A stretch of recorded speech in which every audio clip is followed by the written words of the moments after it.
It's great to have back on the program today Michael Cohen, former personal attorney to Donald Trump, also host of the Mea Culpa podcast and author of the forthcoming book, Revenge: How Donald Trump Weaponized the U.S. Department of Justice Against His Critics. It's out on October 11th, and you can pre-order it already on Amazon.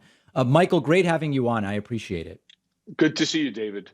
So, I mean, I don't really... By the way, just to let you know, you can actually pre-order a signed copy, a limited edition signed copy, if you go to revenge-thebook.com. Revenge-thebook.com for signed copies. Beautiful. There are at least 4 investigations right now into the former president. You've got the New York finance investigation, the Mar-a-Lago document scandal, you've got January 6th, and then you have the Georgia election results. Given your knowledge of Donald Trump, is he genuinely rattled by this stuff, or does he think he's just sort of, invulnerable?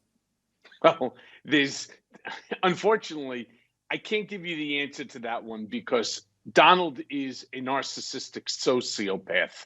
So how he expresses himself as it relates to any one specific issue, it's very hard to get into his head. From his body language, I can tell you that this Mar-a-Lago raid really got to him.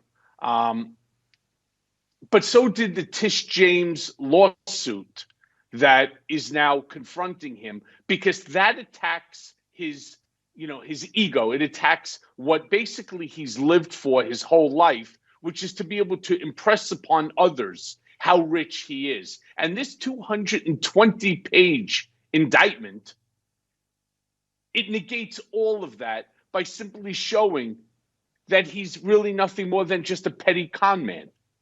You explained during your testimony under oath years ago, I don't even remember now exactly when it was, it's all kind of been a blur, but you explained this strategy of claiming that an asset is worth more if you want to use it as collateral for a loan, but claiming that the very same asset is worth less if you're trying to reduce your property taxes that you owe. How explicit was that strategy when you were Trump's personal attorney? Was it openly discussed? So, as I explained, and I think you're referring to the 2018 testimony before the House Oversight Committee with the late, great Elijah Cummings, God rest his soul. Every year, Alan Weisselberg and I would be called into Donald's office, at which point in time Donald would say, after looking through the personal financial statement of the year before, how much more money he believes that he is worth and how he wants the personal financial statement to reflect that. Now, one of the things was the reason why he was doing it. And the initial reason was for Forbes magazine. He is obsessed with being on that Forbes 400 list. But he didn't want to just be on the list. He, of course, wanted to be as high on the list as he possibly could. And so, for example, in 2012, like he would say, I'm not worth, as in 2011, $4 billion. I'm actually worth 6.5. And then the year after, he would say, I'm worth 8. No, in fact, I'm worth 9. And then it would go on and on like this. And these are random numbers that Donald would just create in his head simply because he would say the real estate market is good this year, meaning that my assets are worth more.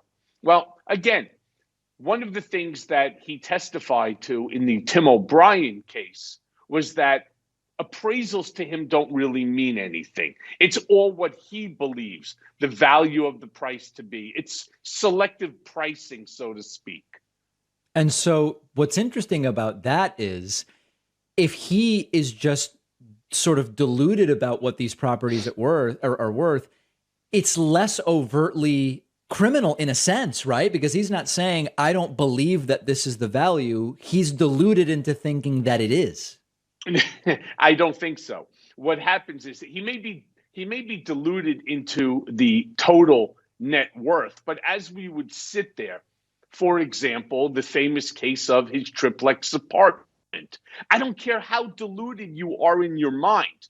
You know that your house, in this case, the triplex apartment, is not 33,000 square feet. How do you know such a crazy thing? Because you live there. Not Right. only in his case does he live there, he actually built it. So imagine you're building a house in whatever city, state, that you live in. And somebody comes over and they say, "Oh, did you just build a house?" "Yeah, I just built it." And then you tell them it's 33,000 square feet when in fact it's 10,800 and change. Clearly, it's a lie. Then, on top of that, not only as the developer, not only as the owner, not only as the person whose name is on the building, you know that no property has ever traded, not just in that building, but anywhere in New York City for that price per square foot, coming up with what, a $370 million valuation on his apartment? That's not delusional, right? That's a liar. That's fair. That's fair. One of Well, the thank you for things, saying that. Thank you for saying that, David. one of the things that that Donald Trump mentioned after the pictures were released from the search warrant that was served at Mar-a-Lago was, the pictures make it look like my office is a mess, and my office is not really a mess. However, there are older pictures of Trump's office where there are, books and papers stacked all over the place, and it does sort of seem like a mess. Was it typical that the offices were a mess? No. In fact, his office was extremely clean Oh, and organized.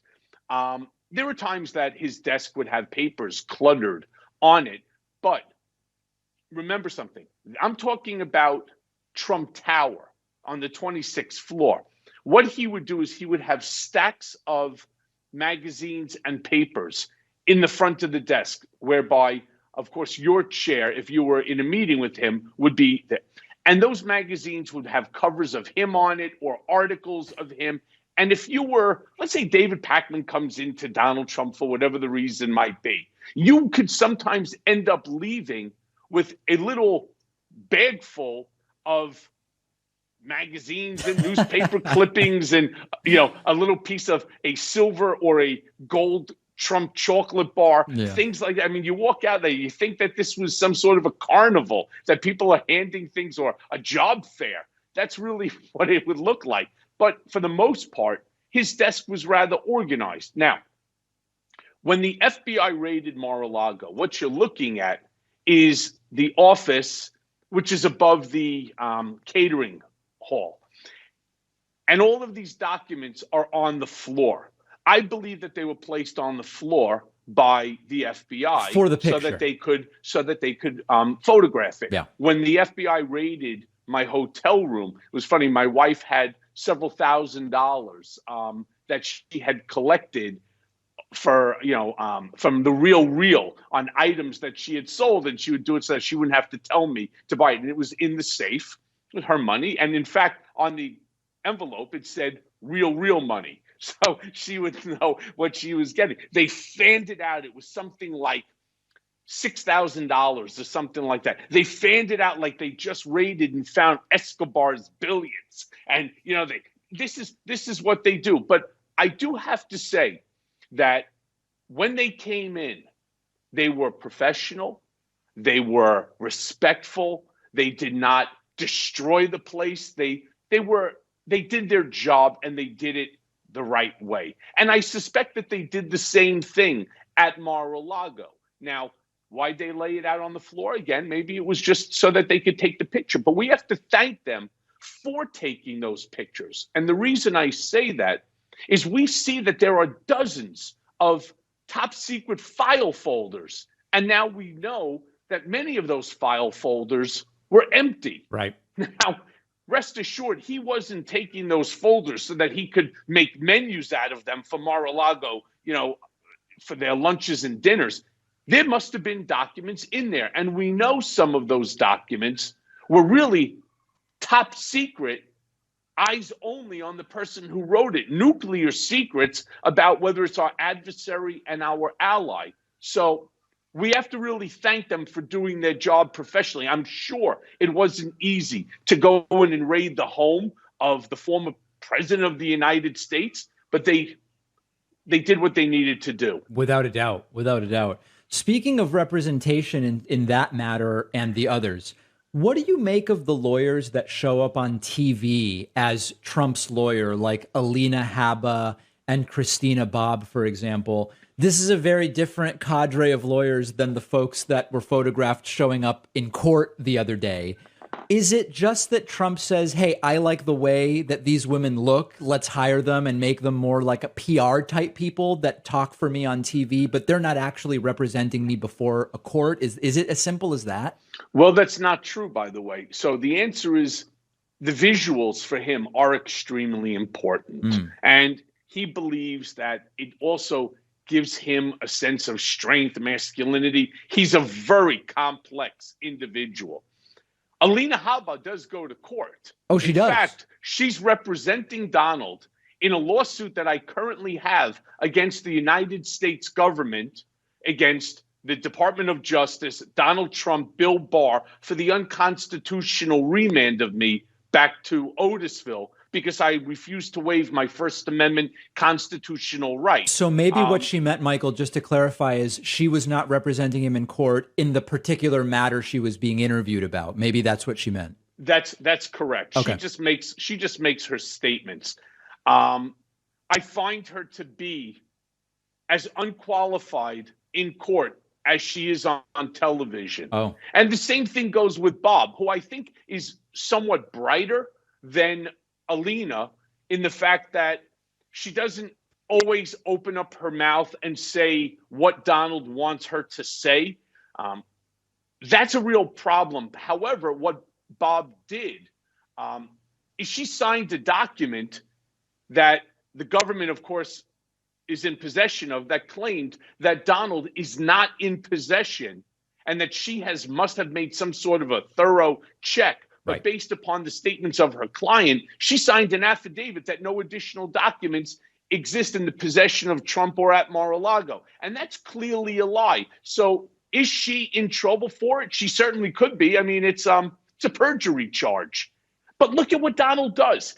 It's who's going to be the next fool? Who's going to be the next Michael Cohen fool to fall on the sword for this orange-crusted Mandarin Mussolini who doesn't care about anyone? And so you begin to see these various lawyers, especially the competent ones, walk away. And they walk away for two reasons. Because Trump's strategy only benefits Trump, even if it hurts the lawyer. And worse than that, he doesn't tell them the truth. And let me make a third one. He also doesn't pay. Yeah. Other than this recent one, who took the money up front. And good for him. Yeah, Save America PAC reportedly paid something like $3.8 million to a West Palm Beach firm in the last couple of months. So it seems like now lawyers are demanding money up front, which seems very, very smart. Michael, if you had to handicap all of the different investigations going on right now, which is the most likely to actually lead to charges? Well, we already know that the Tish James case is the one that is the most active and the most upfront. Next up, this is like a ball game, right? Next up is the district attorney's case here in New York, whereby Alan Weisselberg has already pled guilty to various criminal charges, but they have intelligently held off on the sentencing of his case post his testimony against the Trump organization. Now, let me just reiterate for your listeners that the Tish James case is a civil case. This is the case that will ultimately wipe him out financially. And again, in the 220 plus page document, one of the things that Tish James puts in there is that her baseline number was 250 million. And I want to draw people's attention to the word baseline. That is not the cap. That is the baseline. Knowing the documents that they used and knowing the case as well as I do, I suspect the number will be closer to 750 million to $1 billion. That's what I think she will ultimately go after. Now, the district attorney, the case that was originally brought by Cyrus Vance Jr., now inherited by Alvin Bragg. That's a criminal matter. And that criminal matter is, as Weisselberg would like you to believe, is against the Trump Organization. How do you separate Donald Trump out from the Trump Organization, his eponymous company? You cannot. Let me just say one last thing. The Tish James has already referred certain parts of that 220-page document on tax evasion to the IRS and to the DOJ. So everything is beginning to come full circle. I mean, I know that we always say that the wheels of justice, unless you're Michael Cohen, that's a 48-hour ordeal. Yeah, that was quick. Turns slowly, but ultimately it does come full circle. In the book, you write about, I mean, as the full title of the book suggests, the use of the Department of Justice essentially as a tool, as an intimidation tool, and as a weapon against those who criticized Donald Trump. How much further did he want the DOJ to go, and the DOJ was unwilling to do it? Because he made way more requests than they actually agreed to, didn't they? Yes, they did. Now, in my specific case, Jeffrey Berman just came out with a book. And again, I have no regard for him or his book. So I want to be clear about that. I think Jeffrey Berman, his actions are either one of two things: unethical or illegal. Donald Trump, through Bill Barr, placed pressure on the Southern District of New York, the Department of Justice, to expunge his name from anything related to the actions, the claims that were brought against me initially, that I ultimately pled guilty to. And my book, Revenge, right, how Donald Trump weaponized the United States Department of Justice against his critics, it really takes a deep dive into everything. And Jeffrey Berman is, of course, named in my book as well. But what it does, what Jeffrey Berman's book does, is it validates everything that I say in my book. It shows that Donald Trump's goal was to use the Department of Justice as his own private law firm, as his own private hit squad, to go against people that he didn't like, myself, people like James Comey, and others. The book is an extraordinary expose of more, as you say, the inner workings of how all this was done. The book is out on October 11th, but it is available for pre-order now, as well as signed pre-order. We've been speaking with Michael Cohen, the book's author. And again, the book is Revenge, How Donald Trump Weaponized the U.S. Department of Justice Against His Critics. Michael, always great having you on, and best of luck with the book release. Thanks, David. And I will speak to you soon.